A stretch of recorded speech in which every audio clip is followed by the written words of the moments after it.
하나님이 주시는, 좀 더 잘할 수 있을 것 같아요. 하나님이 주시는 꿈이 있습니다. 같이 해볼까요? 하나님이 주시는 꿈이 있습니다. 시작. 하나님이 주시는 꿈이 있습니다. 아마 성경에서 가장 순수한 사람 3명을 뽑으라면 누구를 뽑겠습니까?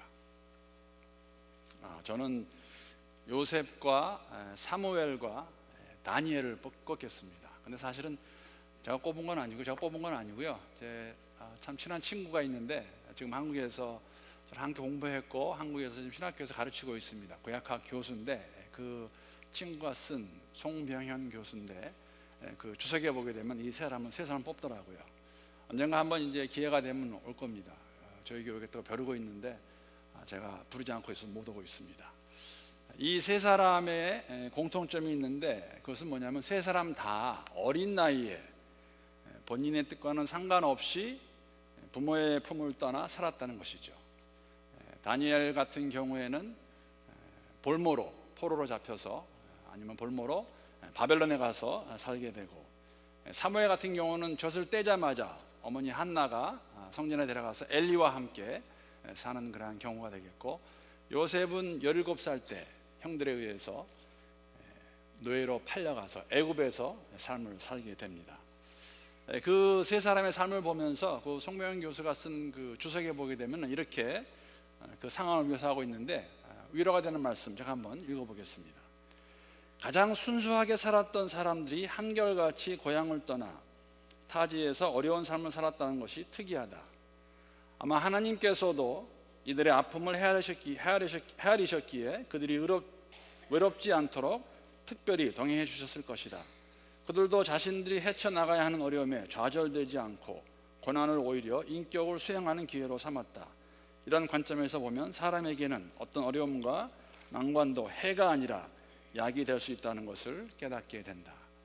저도 100% 전격적으로 동의합니다. 특히 하나님의 사람으로 살아가는 사람만큼, 하나님 말씀만을 붙잡고 살아가는 사람만큼 순수한 사람들이 있을까? 우리 순수한 사람들입니다. 순수한 삶을, 순진한 삶을 살려고 할 때 세상의 우리를 가만히 놔둘까? 우리가 알고 있는 것은 그렇지 않다는 것이죠. 어려움이 있고 고난이 있고 힘든 일들이 있습니다. 특히 미국까지 와서 이민자로 살아가는 저희들, 한국에 계신 분들은 이해할 수 없는 그런 우리만의 또 아픔이 있습니다. 언어가 다른 곳에 와서 언어를 배우고, 언어를 암만 잘한다 할지라도 죽었다 깨어나도 미국 사람 같이 할 수 없는 언어, 환경이 다르고 풍습이 다른 이곳에서 오래 산다고 하지만 그런 거 있더라고요. 오래 살수록 더 마음 가운데 야, 이곳은 내 집이 아니구나 하는 마음을 가지는 분도 적지 않은 것 같습니다. 그러한 우리에게 하나님께서 특별하게 더 은혜를 주시고, 우리가 이 땅에서 이민자로, 또 한국 이민자로, 또 예수 믿는 사람으로 잘 살아갈 수 있도록 은혜를 주시지 않는가. 그래서 아무리 어려움이 있고 고난이 있고 힘들다 할지라도 우리를 이해하시고 힘주시는 하나님, 좋으신 하나님입니다. 또 다른 공통점이 있다면 세 사람에게, 이 세 사람 다 하나님과의 직접적인 컨택이 있었습니다. 접촉. 만약에 이 모습을 오늘날에 적용한다면, 제가 참 쓰기 좋아하는 그런 단어 중에 하나죠. 우리 하나님과의 깊은 만남, 사귐이 있던 사람들입니다. 그래서 사실 다니엘 같은 경우는 환상을 보았고, 사무엘 같은 경우는 하나님 음성 직접 듣고, 또 요셉은 꿈을 꿉니다. 오늘부터 사실 제가 오늘 함께 나눌 본문 말씀을 가지고 새로운 시리즈를 시작하겠습니다. 꿈꾸는 자 시리즈. 하나님 주시는 꿈은 어떠한 꿈이고, 그 꿈이 우리 꿈과 어떻게 다른가, 어떻게 그 꿈을 하나님 주신 꿈이라고 말할 수 있을까 하는 그러한 주제를 가지고 한 몇 주간 함께 말씀을 나누기 원합니다. 오늘 말씀은 우리 창세기 37장에 있습니다. 1절부터 11절까지의 말씀. 제가 가지고 있는 성경으로는 56페이지에 있습니다. 구약 56페이지. 우리 함께 펴서 보도록 하겠습니다.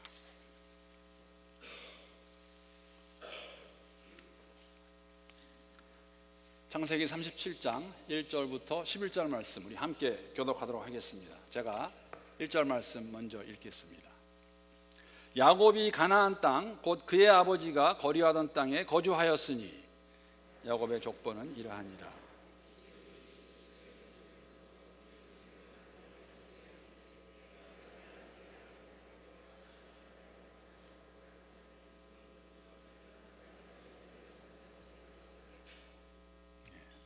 자, 같이 읽는 게 도움이 되겠네요.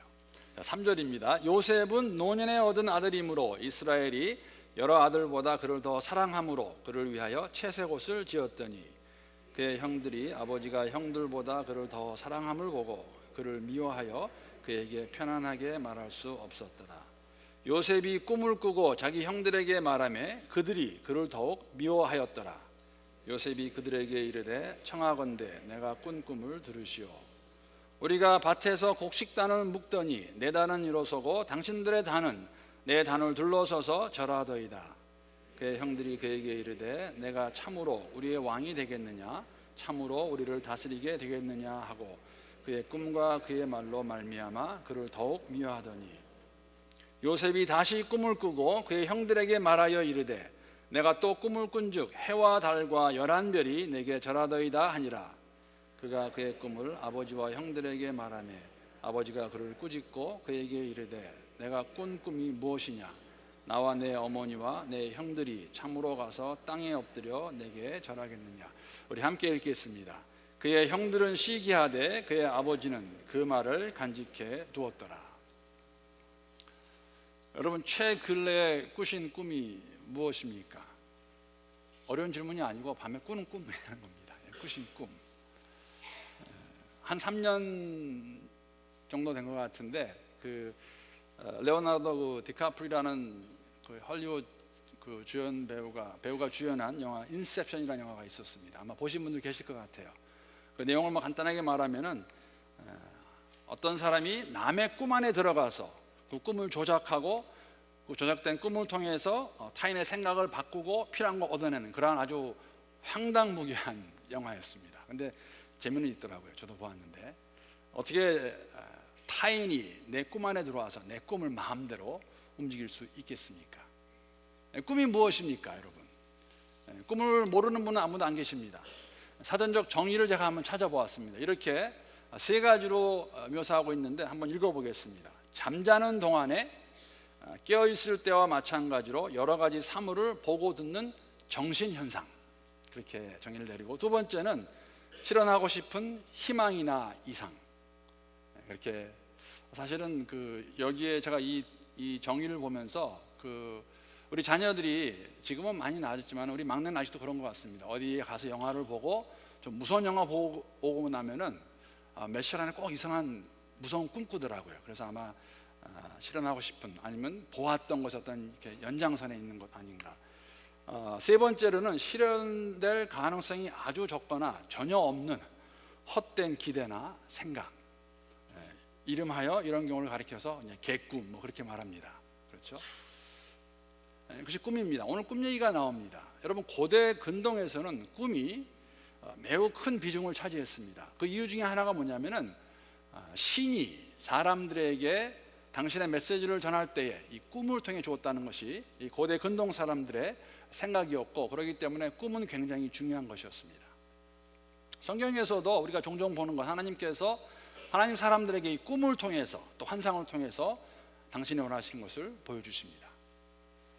요셉의 이야기가 시작되자마자, 지금 오늘 37장이 처음인데 하나님께서 그에게 두 개의 비슷한 꿈을 주십니다. 왜 두 개를 주셨을까? 그 의미는 우리가 함께 이번 시리즈를 함께 해나가면서 더 자세한 걸 말씀드리겠지만은, 다만 우리가 오늘 함께 제가 생각하기 원하는 것은 이 꿈이, 요셉이 꾼 꿈이 과연 하나님 주신 꿈인가 아니면 사람이 만든 꿈인가. 요셉은 충분히 그럴 만한 이유가 있었습니다. 내가 내 형들을 다스릴 만하겠다는 그러한 이유가 있었습니다. 그럼에도 불구하고 이 꿈이 하나님이 주신 꿈일까?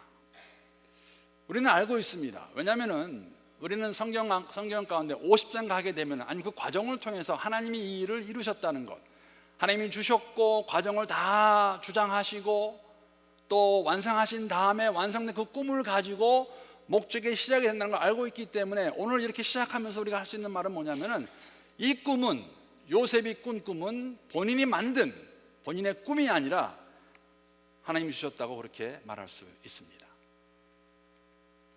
우리 모두에게 꿈이 있습니다. 맞습니까? 뭐 꿈이 될 수도 있고 내가 생각하고 있는 꿈이 있습니다. 그러나 그 꿈이 진정으로 하나님이 주신 꿈일까? 아니면 내가 만든, 내가 원하는 꿈일까? 어떻게 할 수 있겠습니까? 얼마 전에 어떤 목사님이 저에게 주일날 설교 말씀을 해달라고 부탁을 해 오셨습니다.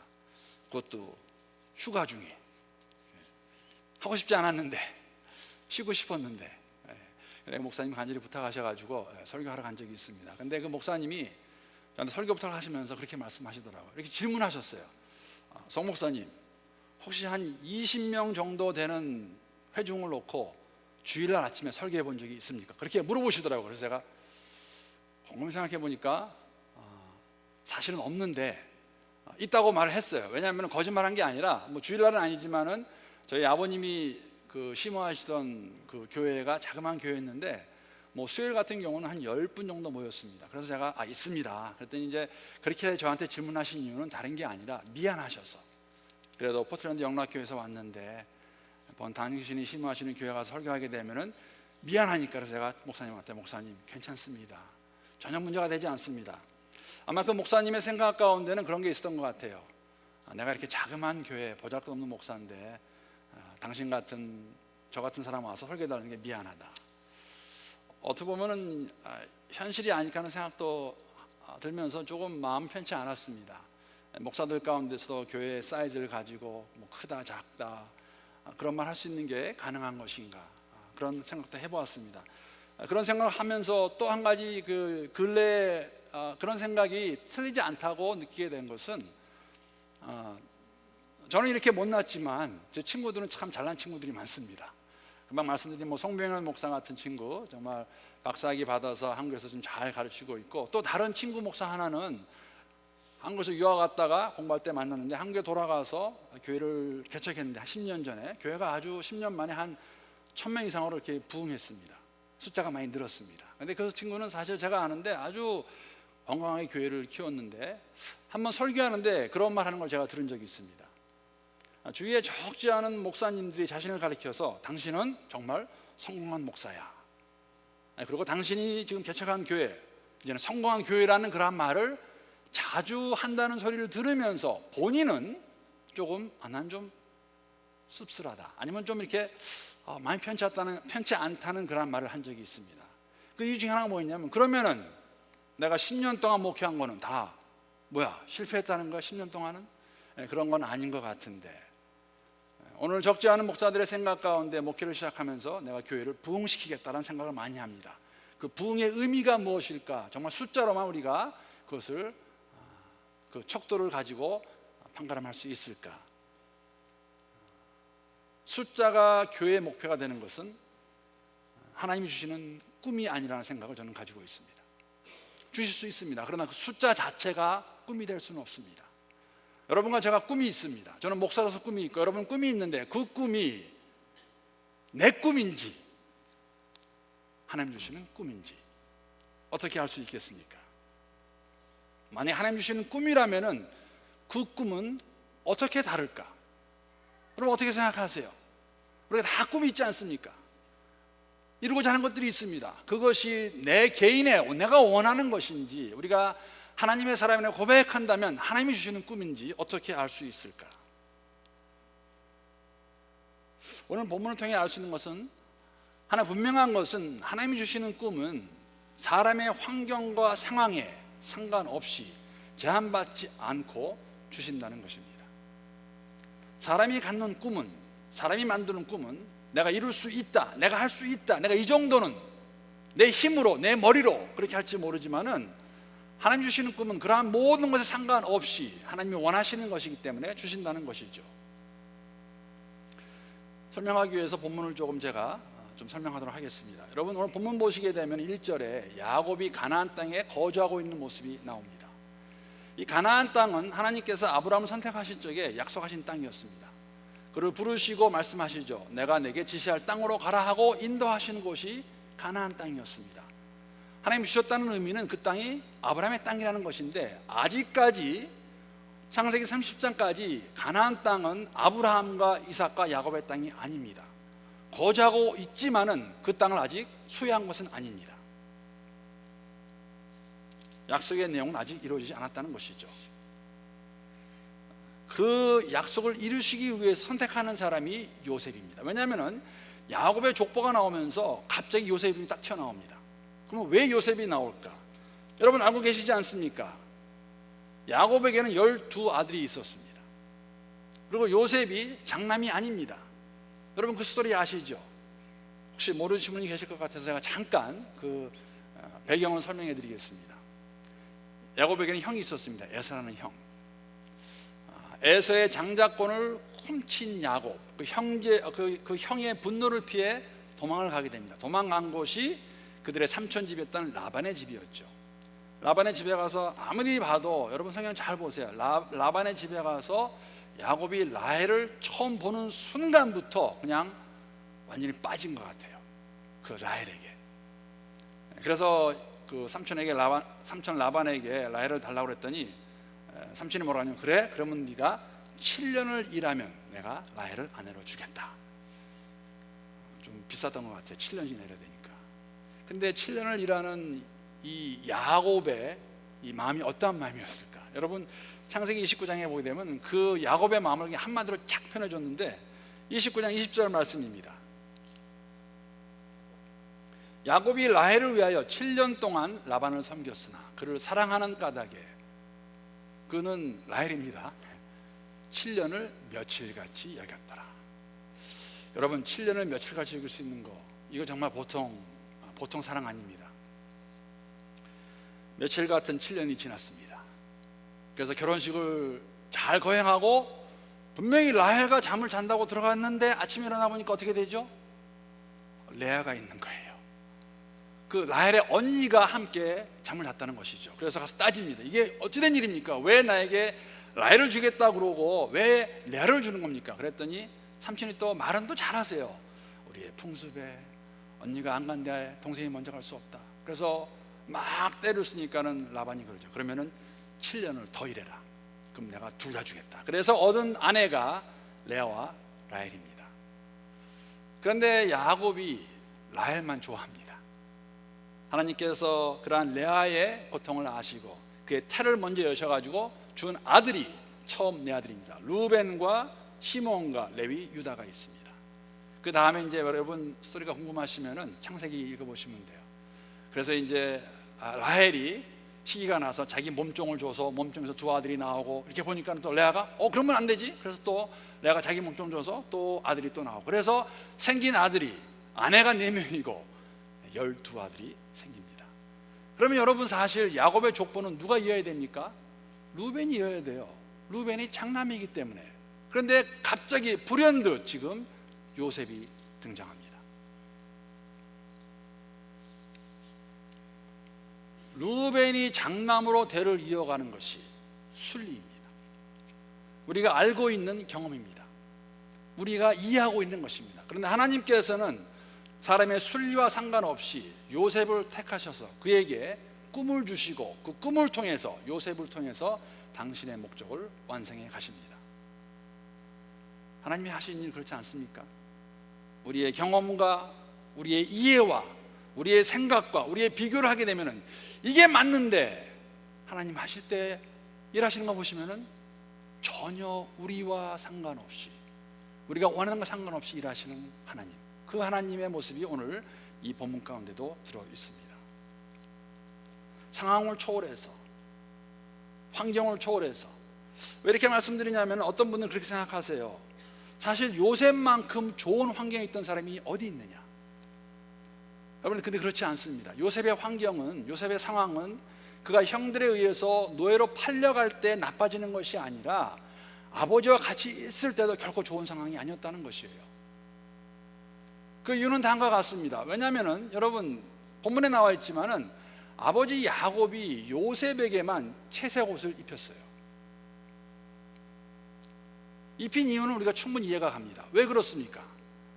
가장 사랑했던 라헬의 아들이고 엄마가 지금 엄마가 없고, 그렇기 때문에 그 라헬을 좀 더 특별히 사랑해서 사랑의 표현으로 채색 옷을 입혔는데, 그 채색 옷이 어떻게 됩니까? 모든 형들에게 왕따 당합니다. 왕따 당하게 만드는 거예요. 여러분, 형들이 동생을 미워하는데 죽기까지 원하는 그 상황은, 여러분 그 상황은 좋은 상황이라고 말씀하시겠어요? 물론 여기는 채색 옷이 어떠한 옷인지는 분명히 알 수 없습니다. 성경학자들이 동의하는 것은 뭐냐면, 이 옷은 평복하고는 다릅니다. 형들이 입었던 옷과 다르고, 아마 그 당시에 적어도 왕족이 아니면 귀족 정도는 돼야 입었던 그러한 좋은 옷이었어요. 그리고 아시겠지만 형들은 다 일하러 가는데 동생은 안 가요. 요셉은 안 갑니다. 그런 것이 정말 좋은 상황일까? 라고 생각할 수도 있지만 그렇지 않았어요. 형들의 눈에는 가시 같은 존재예요.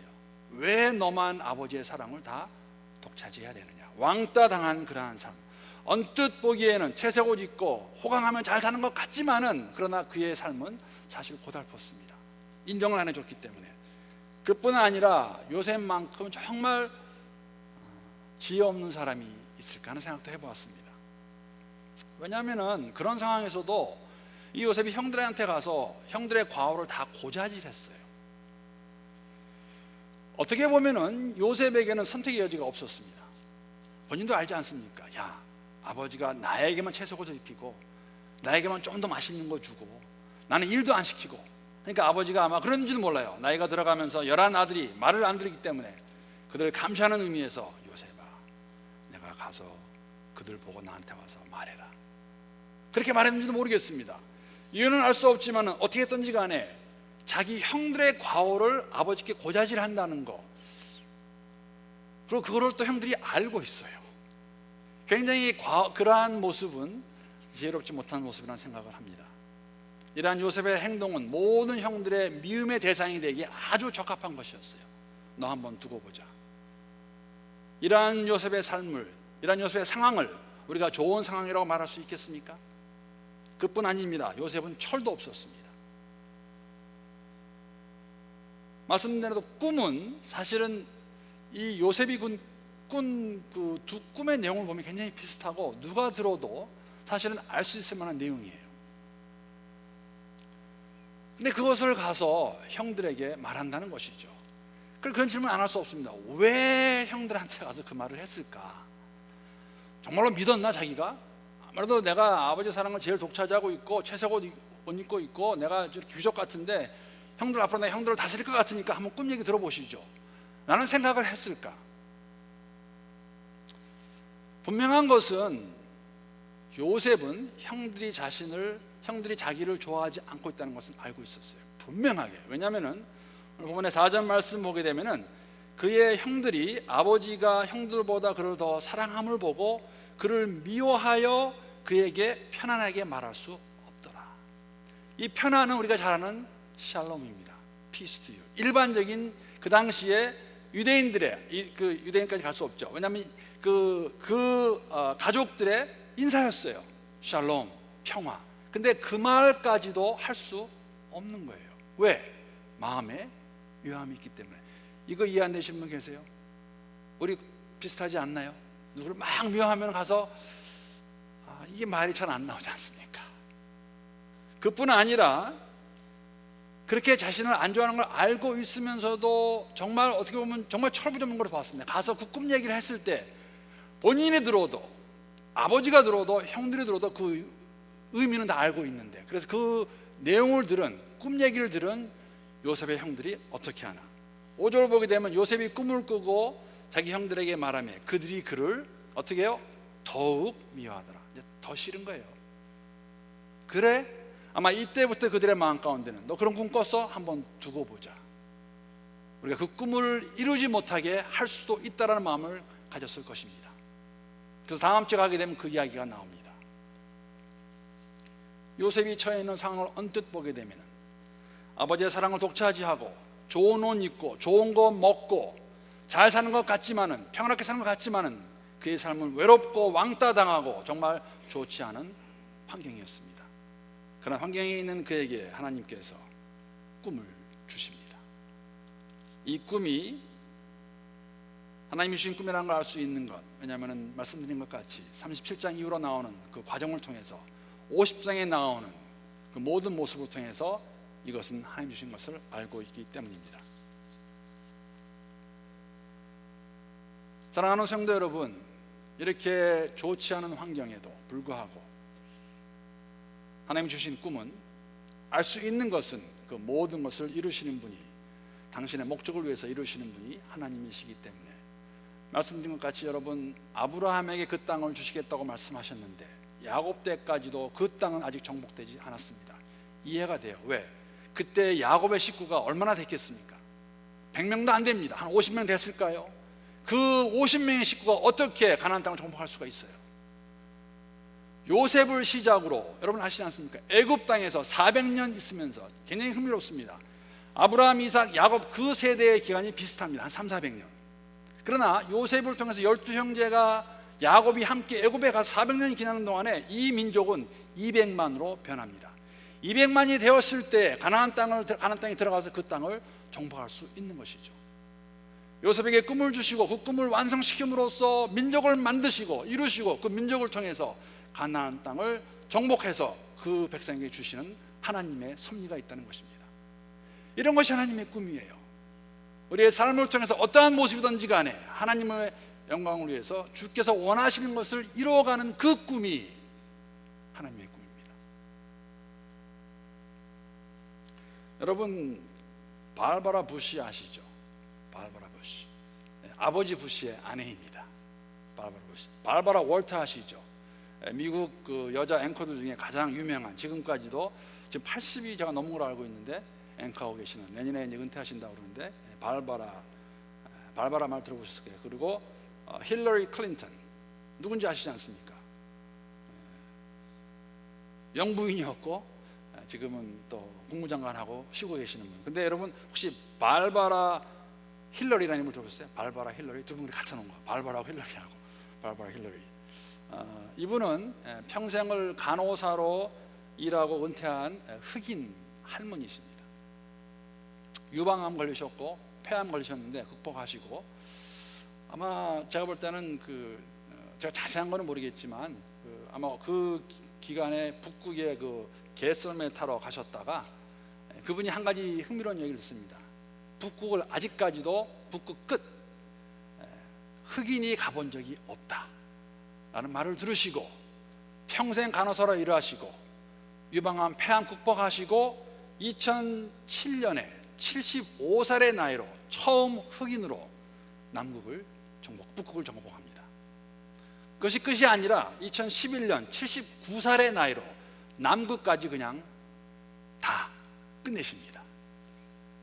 어떤 분일까 좀 궁금하시죠? 제가 사진 갖고 왔습니다.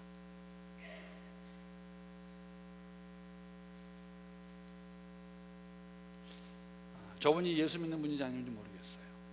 75살에 아마 70살 이상 되었을 때, 야, 내가 북극을 한번 점령하겠다는 꿈을 꾸셨던 분, 그리고 이루세요. 남극까지도 점령하십니다. 끝까지 가신다는 얘기죠. 하나님의 백성으로 살아간다고 고백한 우리들이 가져야 될 꿈은 어떤 꿈일까? 여러분, 아메리칸 드림은 우리 가운데 얘기하지 않아도 다 알고 있는 거 세상들이 많이 얘기해요. 그런 꿈을 꾸는 것이 아니라, 그런 꿈이 우리의 꿈이 아니라 우리 자녀도 똑같습니다. 여러분, 우리가 정말 신중하게 생각해 보셔야 돼요. 나는 자녀들에게 어떠한 꿈을 가지라고 말하고 있을까? 좋은 학교 가라는 것, 비즈니스에 성공하라는 것, 그런 거 틀렸다고 말하는 것이 아니라 그 자체가 목적이 될 수는 없습니다. 여러분, 그 자체가 목적이라면 세상에 똑같이 우리에게 말합니다. 좋은 대학교 가서 좋은 직장 잡아서 경제적으로 부유하게 잘 살아라. 그 정도로 끝나면은 그 꿈은 우리의 꿈입니다. 내 꿈이에요. 하나님의 꿈은 그러한 모든 걸 통해서 우리 자녀가 또 우리 스스로가 정말로 주님이 원하시는, 기뻐하시는 그 목적을 이루어가는 삶, 그것이 하나님 주시는 꿈이라는 겁니다. 여러분과 저는 어떠한 꿈을 가지고 계십니까? 그리스도의 보혈로 씻겨주시고 이렇게 교회를 만들어주시고 공동체라고 말합니다. 우리 공동체가 가지고 있는 꿈은 무엇일까? 외형적인 것? 그런 것까지도 만약에 우리가 원한다면 정말 하나님께서 미쁘게 보아주시고 허락하셔서 그것을 통해 이 지역에 있는 더욱더 많은 사람들이 하나님 알아가게 하는 것이 꿈이 되어야지, 건물 자체가, 숫자 자체가 꿈이 될 수는 없다는 것입니다. 그런 꿈이 하나님이 주시고, 하나님이 주신 꿈은 하나님께서 이루십니다. 믿으십니까? 안 믿으시는 것 같아요. 믿으십니까? 우리가 처한 환경과 상황에 제한받지 않는 그런 꿈, 앞뒤를 봐도 이게 가능할까? 그럼에도 불구하고 하나님이 하시는 일이기 때문에 우리가 받을 수 있고 믿을 수 있는 꿈, 분명한 목적이 있는 꿈, 그 꿈은 하나님께 기쁨을 드리는 꿈입니다. 그러한 꿈을 함께 이뤄가는 가운데 우리가 함께 볼 수 있고 나눌 수 있는 그러한 공동체, 그러한 공동체의 지체들로서 포틀랜드 영락교회가 더욱더 주님이 기뻐하시는 그러한 모습으로 거듭날 수 있기를 주님의 이름으로 축복합니다. 기도하시겠습니다. 하나님 감사합니다. 우리가 많이 알고 있는 요셉의 꿈 이야기지만은 다시 한번 그 이야기를 통해 하나님 우리가 가져야 될 꿈이 어떠한 꿈인지 우리에게 들려주시고 보여주시고 그 꿈을 이루어가는 것을 경험할 수 있는 우리 공동체가 될 수 있도록 은혜를 더하여 주시옵소서. 그 꿈이 이루어졌을 때, 이루어갈 때에 하나님 목적이 이루어져가며 더욱더 많은 사람이 하나님 기쁨 들을 수 있는 그런 교회가 될 수 있도록 은혜를 더하시기를 간구합니다.